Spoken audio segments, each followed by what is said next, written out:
changer l'histoire. Mon expérience, j'allais la partager. Car beaucoup d'humains se trompent. Par faute de recueil pour s'inspirer. Mélodie, moi, il y a un ressort. Mélodie, moi, une donne. Chez nous, la maladie est une source de honte.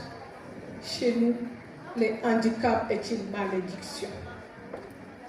Qui parmi nous n'a jamais rencontré ou côtoyé une personne en situation de handicap? Si oui, levez vos mains s'il vous plaît. Merci.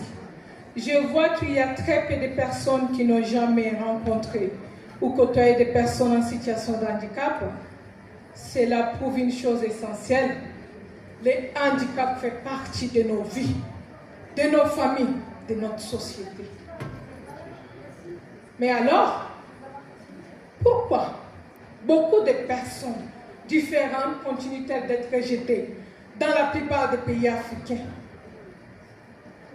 Pourquoi certains continuent de croire au mythe des enfants serpents et des enfants sorciers?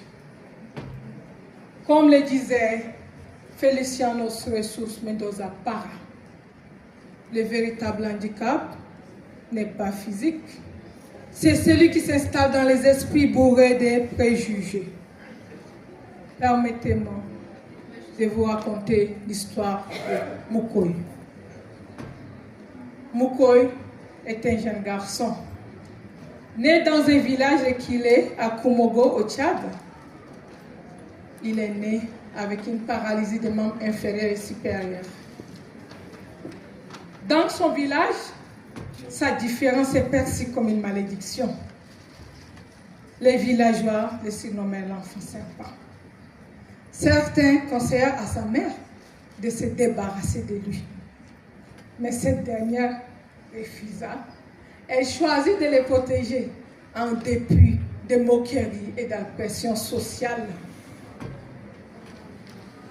Dans ce village, chaque matin, les villageois allaient au champ et ne rentraient qu'au coucher du soleil. Au début, la mère de Mukoy l'emmenait avec elle. Puis, peu à peu, épuisé par les corvées, usé par les regards des autres et aussi découragé